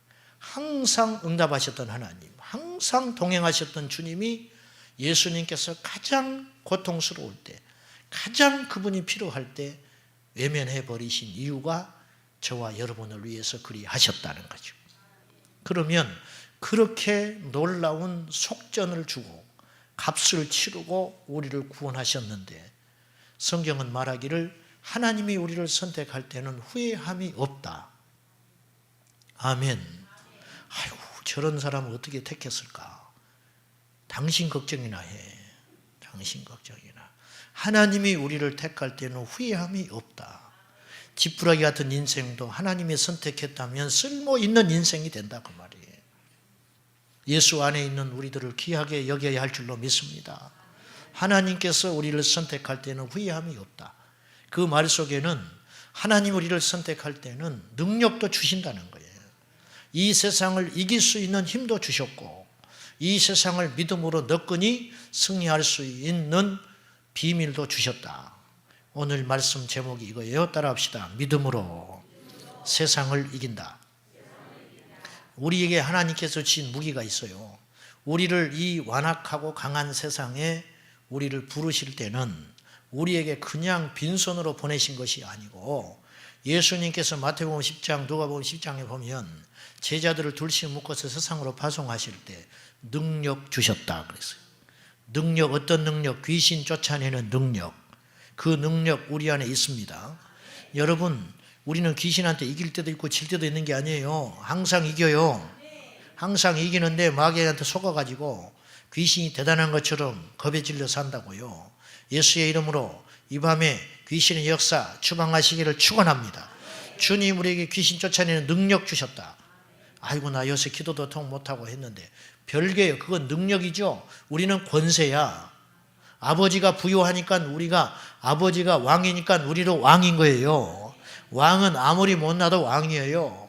왕은 옷을 허름하게 입어도 왕이고 길거리에서 헤매고 다녀도 왕의 후손이라고요. 마귀는 우리 건들지 못해요. 근데 우리가 두려워해. 혼자 무서워서 떤다고요.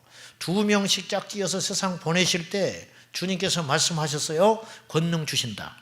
내가 너희를 보내는 것이 양을 이리 가운데 보낸 것 같다. 그런데 양이 이겼어요? 이리가 이겼어요? 양이 이겼습니다. 아멘. 예수님의 제자들 다 같이 승리하고 돌아와가지고 깜짝 놀라서 기쁨에 차가지고 승리 보고하는 거예요. 이런 일은 먼 옛날에 선지자나 하는 일인 줄 알았어. 선지자도 그런 일을 못했어요. 선지자도 귀신은 안 쫓았어요. 선지자도 병 고치고 능력은 행했지만 귀신은 안 쫓았다고. 그런데 예수님의 이름만 갖고 갔어요. 믿음만 갖고 갔어요. 두버럭 갖지 마. 전대, 지갑 가져가지 마. 지팡이만 짚고 가는 거예요. 갔는데 그 말만 믿고 갔더니 정말 귀신 들린 사람 만난 거예요. 만났는데 만나는 순간 생각이 났어요.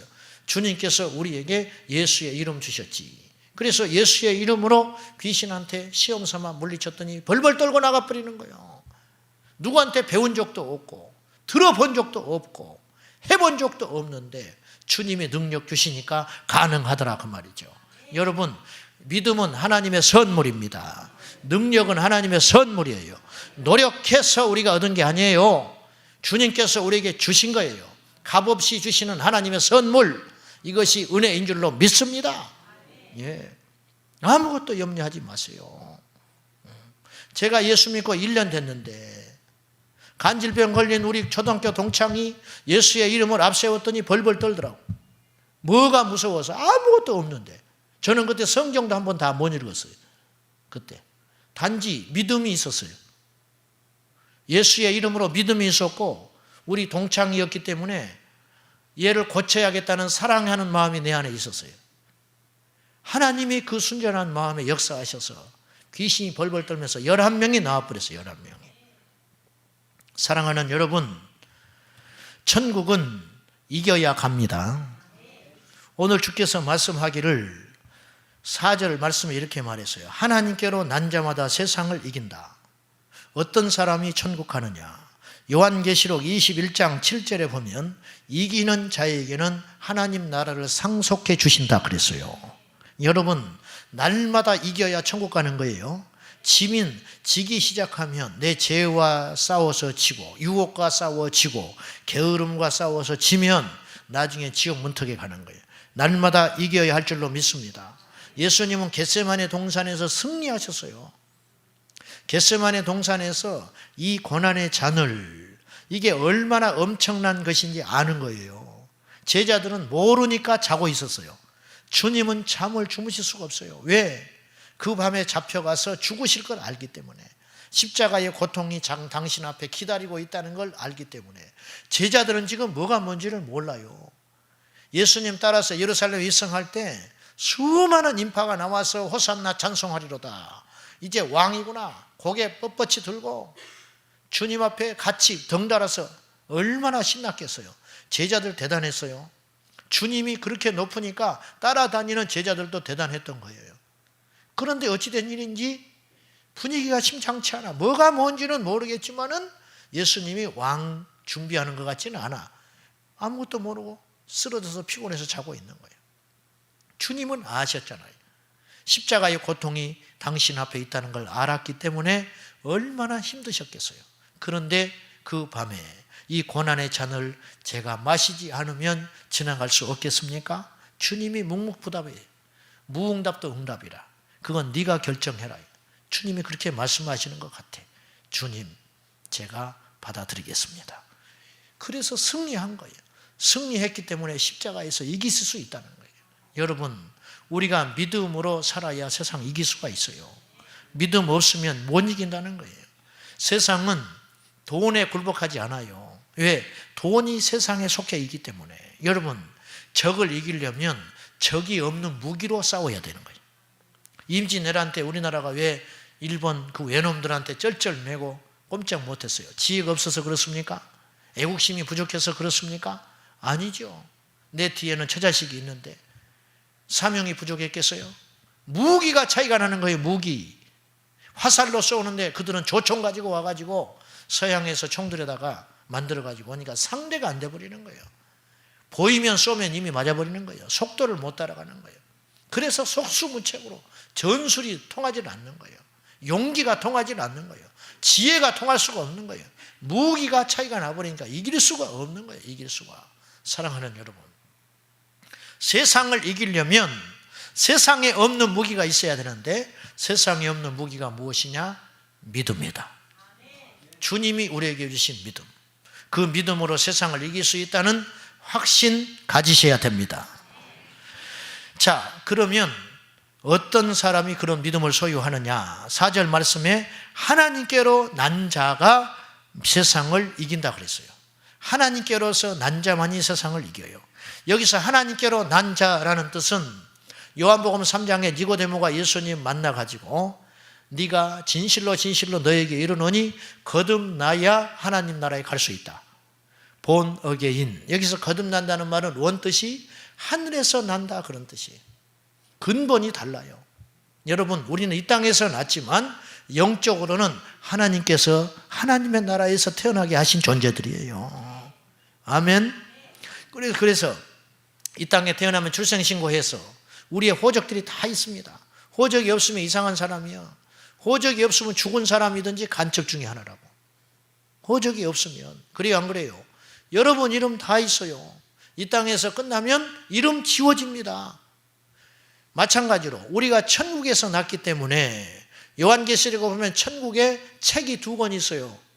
하나는 생명책, 하나는 행위책. 그런데 우리는 천국에서 났기 때문에 우리의 이름이 어디에 기록되어 있어요?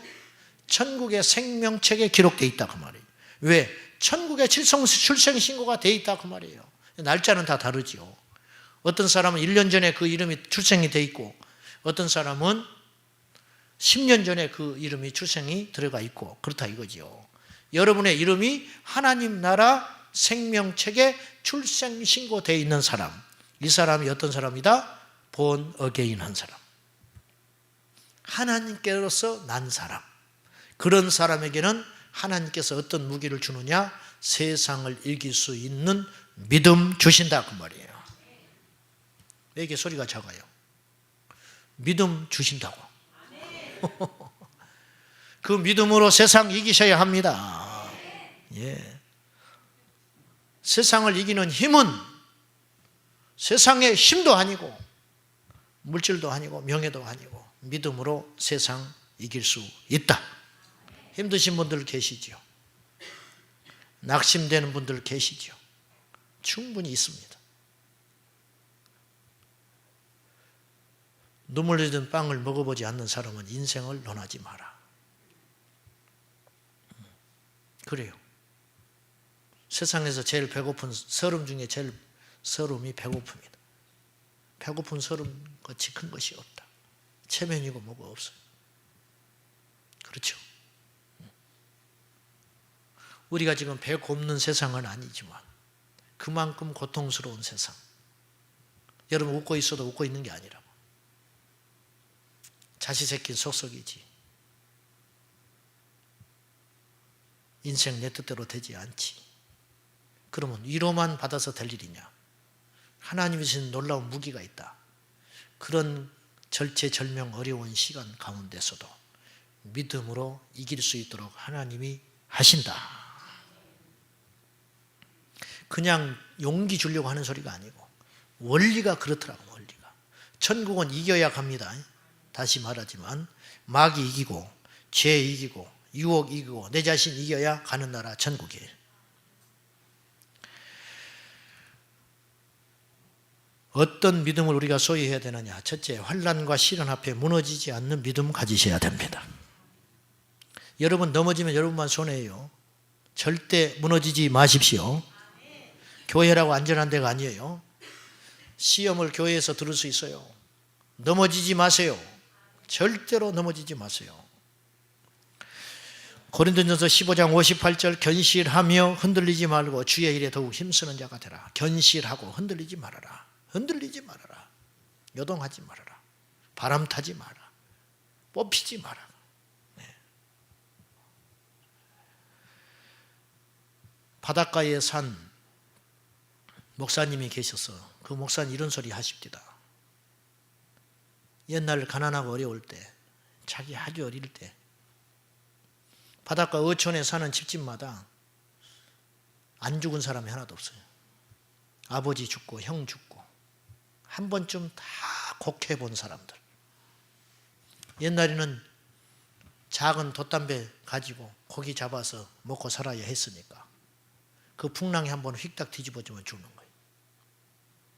그래서 집집마다 초상 안 쳐본 집이 하나도 없어요. 근데 이 목사님 아버님이 바다에 가서 시체도 못 참고 돌아가셔버렸어요. 소망을 가질 수가 없어요. 어디 산에서 미끄러져야 어디가 부러졌나 찾으러 다니지. 바다에서 전복돼 가지고 실종돼 버리면 100% 죽는 거야. 어떻게 찾고요? 강에서 빠지면 기어서라도 나올 수나 있지. 그 망망대해에 바다에서 아버지 빠져버렸어요. 배도 못 찾아요. 같이 멀리 가서 보던 동료들이 이야기해줘서 안 거예요. 그날이 제삿날. 몇 날 며칠 울고 앉아 있어도 아버님 돌아올리 만무하지요. 올 수 없지요. 그 어머니가 바다를 안 쳐다보더랍니다. 원망스러워서. 지아비를 삼킨 바다. 쳐다볼 수 있겠어요? 정 떨어져서 어떻게 살아? 일주일 동안 굶고 앉아 있다가 주변 사람들이 갖다 준 미음 먹고, 그것도 남도 하루 이틀이지 자기들도 다 먹고 살기 힘든데 자식 새끼는 빽빽 울고, 그러니까 할 수 없이 그 원망스러운 바다, 큰 형님이 돛담배 빌려 타고 또 고기 잡으러 가더라. 몇 년 후에 그 형님 죽었어요. 그러니까 누가 갔어요? 둘째 형님 생계 책임져야 하니까 또 바닷가로 가더라. 원망스러운 바다, 죽음의 바다. 그러나 먹고 살아야 하니까 가요. 여러분, 감상적으로 예수 믿지 마세요. 천국은 그보다 더 나가야 할 곳이에요. 목에 칼이 들어와도, 이해할 수 없는 일이 생겨도, 내 생명을 앗아가는 일이 있어도 흔들리지 않아야 하는 것이 믿음이다. 바다가 삼키는 줄 알아요. 누가 가고 싶겠어, 바다는. 그들의 소원은 육지에 가서 사는 거죠. 육지에 가서 삼시세끼 불안하지 않게, 비가 오면 폭풍이 이면 그것 때문에 불안하고, 수십 년 어촌에 사는 우리 어르신들 다 그런 시간 보내고 흘러 여기까지 왔어요. 제가 무슨 말씀을 드리려고 하냐면, 그런 간절함, 그런 절박함, 그런 흔들리지 않는 정신, 믿음에는 왜 없냐고 말이에요. 왜 믿음은 그걸 못 붙잡고 있냐고 말이에요. 왜 작은 것에 넘어지고 쓰러지고 자빠지고 사네 못 사네. 여러분, 이해하지 못한다 말하지 마시고 사치스러운 소리다. 내 육신의 생명을 위해서라도 내 지합이 내 새끼 집어삼킨 바다를 향하여 가는 것이라면 천국을 위해서 무엇을 우리가 희생 못할 게 있냐고 말이에요. 몇십 년의 세계, 불확실한 미래를 위해서도 그렇게 산다면 영원한 하나님의 나라를 위해서 우리가 버리지 못할 게 무엇이 있고 우리가 흔들려야 할 이유가 어디나 있느냐고 말이에요. 사랑하는 여러분, 흔들리지 마십시오. 실은 앞에 흔들리면 안 돼요. 누구만 손해요? 흔들리는 사람만 손해라. 자존심 상해서 예수 못 믿겠다. 누가 손해요? 지 배만 고픈 것이지. 안 돼요. 절대로 천국 빼앗기지 마시기 축원합니다. 마르다와 마리아가 있는데, 마르다는 불평이 생겼어요. 마리아가 얌체같이 예수님 앞에서 말씀만 따박따박 따먹고 있어. 마르다가 분노했어요. 이 바빠 죽겠는데 좀 도와주지. 예수님 뭐라고 하는지 아세요? 좋은 편을 택하였으니 빼앗기지 아니하리라. 빼앗기지 마세요. 천국 빼앗기지 말라고요. 믿음으로 여러분의 복을 빼앗기지 마시라고요. 하찮은 것 때문에 절대 뺏기지 마시라고. 진정한 믿음, 흔들리지 않는 믿음, 시련 앞에 넘어지지 않고 시험 앞에 자빠지지 않고 끝까지 버티는 믿음, 초대교회 성도들처럼. 할렐루야. 두 번째, 진정한 믿음은 우선순위가 흔들리지 말아야 돼요. 시련이 오고 고통이 오고 시련이 와도 결국 우리가 선택해야 할 분은 우리 주 예수 그리스도. 답은 예수밖에 없습니다. 뱅뱅 돌아보십시오. 세상에 소망이 있고 세상에 답이 있는지 가서 보세요. 답 찾아와 보세요. 결국 우리가 엎드릴 분은 주 예수밖에 없어요. 결국 우리의 도움자는 예수밖에 없습니다. 사람이 나의 도움 될 때까? 위로가 무슨 힘이 됩니까? 해결해 줘야 그것이 응답이 되는 것이지. 주님 말씀했어요. 내가 길이요 진리요 생명이다. 나는 부활이요 생명이니 나를 믿는 자는 영원히 죽지 아니하리라. 죽은 사람 위로하는 거 힘과 용기는 되지만 답은 못 되는 거예요. 죽은 사람에게 최고의 답은 다시 부활시키는 거예요. 죽은 자를 살리실 분은 우리 주 예수밖에 없다. 지옥의 문을 봉쇄할 분은 우리 주님밖에 없다 그 말이죠. 그래서 우리 주님만이 답이다. 그래서 주 예수를 향한 우리의 우선순위는 요동하거나 흔들리지 말아야 한다 그 말이에요. 최봉성 목사님, 일제시대의 최권능 목사님이라고 불렸지요. 이분이 예수천당 불신조 외치고 다니니까 일본 순사가 잡아다가 고문하고 무지무지 두드려 패는데 때릴 쓰고 때릴 때마다 몽둥이로 맞을 때마다 예수, 몽둥이로 때리면 예수, 놀리는 줄 알고 더 때리면 맞을 때마다 아야 아야 소리 하지 않고 예수 예수, 머리가 터지고 피가 터지고 살점이 뜯겨나가도 예수 예수, 질려버렸어요. 질려버려. 때리다가 너는 어떻게 맞으면 예수만 이야기하냐. 내 안에 예수가 꽉 차서, 내 안에 예수로 꽉 차서 건드리면 예수가 터져나오는데 어떡하냐. 미쳤구나. 석방시켜버렸어요. 답이 안 돼. 이런 사람을 일컬어서 성경은 뭐라고 그랬느냐. 히브리서 11장 38절, 이런 사람은 세상이 감당하지 못하였더라. 세상이 감당할 수가 없는 사람. 요즘에는 세상이 감당 못하는 게 아니라 우리가 세상을 감당 못해요. 믿는 사람이 세상을 감당 못해요. 좋은 옷 입고 다니는 사람 보면 좋은 옷 입고 싶고, 누가 승진했다 그러면 입을 둘러쓰고 두른 옷 입고, 아무개가 좋은 혼사길에 시집갔다고 그러면 열받아 버리고, 세상을 감당을 못하는 거예요. 세상을 이겨볼 수가 없는 거예요. 사랑하는 여러분, 세상이 우리를 두려워해야 되는데 우리가 세상 두려워하고 있다니 기가 막힐 일 아닙니까? 그러면 2000년 전 초대교회 성도들은 우리와 완전히 다른 사람인가? 천만에 우리와 성정이 같은 사람. 그들도 맞으면 아프고, 그들도 배고프면 고통스럽고, 그들도 억울한 일을 만나면 슬픈 사람들이 그들도 우리도 똑같다고. 히브리서 11장 36절과 37절에는 도대체 어떤 사람들이길래 세상이 감당하지 못했느냐. 성경은 이렇게 묘사해요.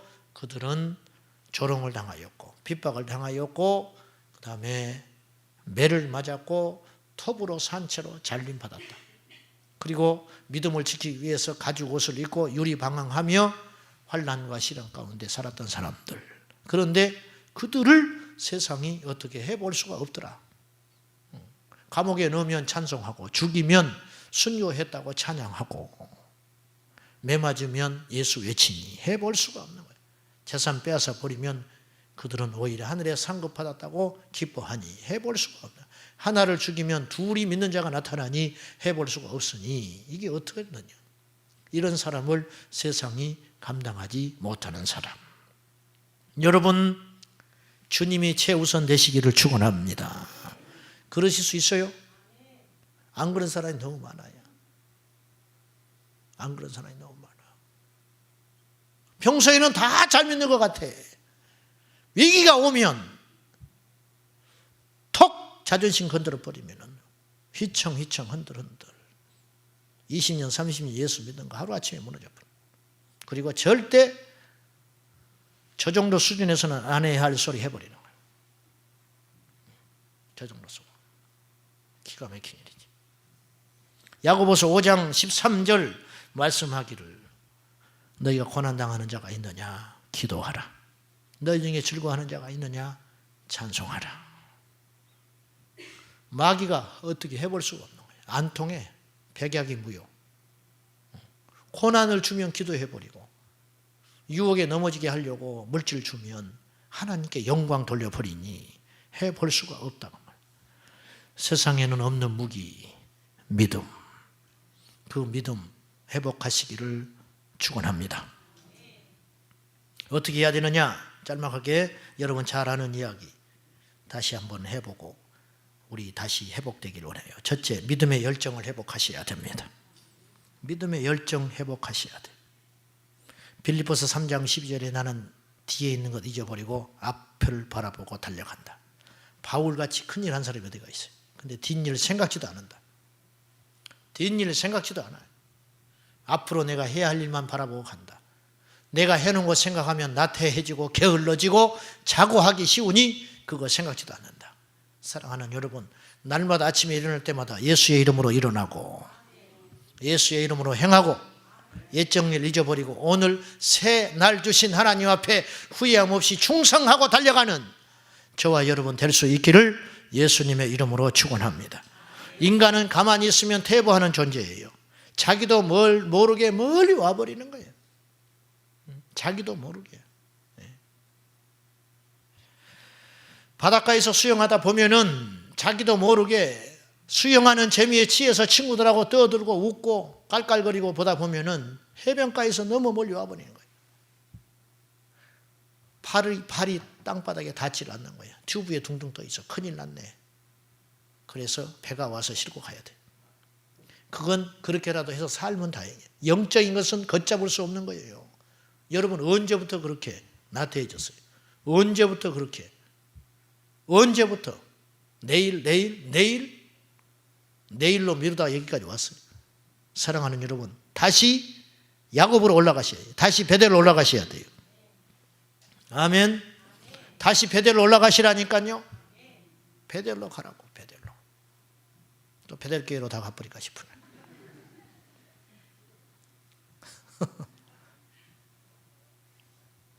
목사님 베델 교회로 가라고 그랬대. 졸고 있다가 일어나가지고 시험 들었대. 목사님 베델 교회. 세상에 저 목사는 베델 교회로 가라고 그랬대.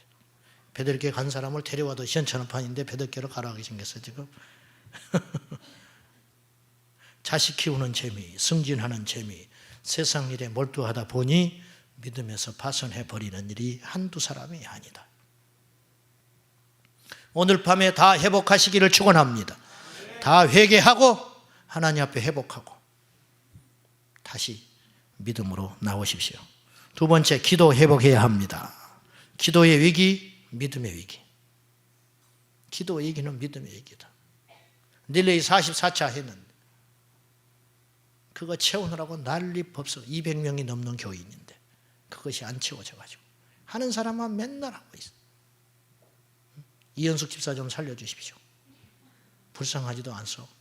거기 서가지고 소심한 양반이 그 이름 써내느라고. 하루에 1시간은 기도할 각오해야 돼요.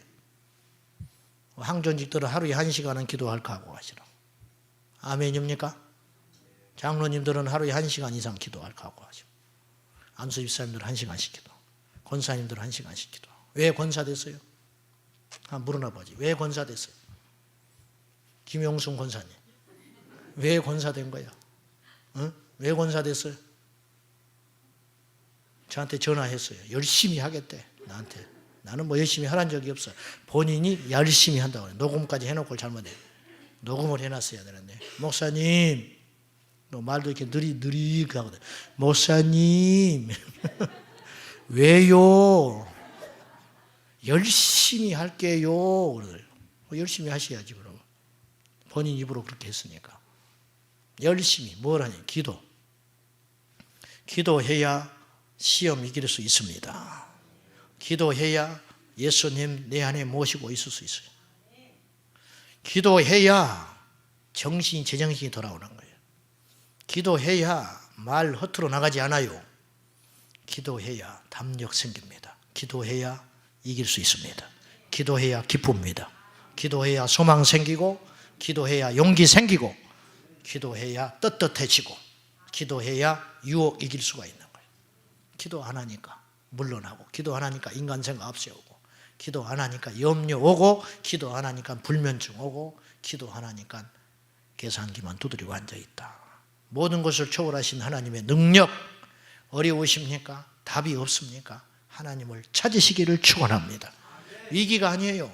어려울 때 하나님 찾으면 우리의 기도는 절대 땅에 떨어지지 않는다. 여러분, 하나님이 우리의 기도 거절한 거 있나 보시라고. 전부 응답하셨고 진행 중에 있는 거예요. 할렐루야. 전부 진행 중에 있는 거예요.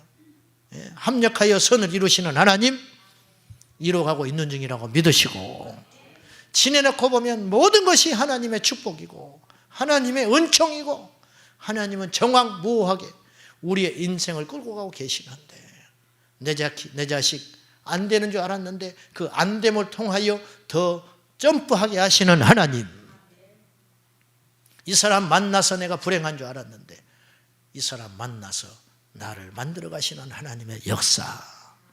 기도할 때 풀어진다 그 말이에요. 기도 안 하면 염려, 기도 안 하면 걱정, 기도 안 하면 우리 안에 인간의 생각과 염려가 꽉 차서 아무것도 할 수 없게 된다 그 말이죠.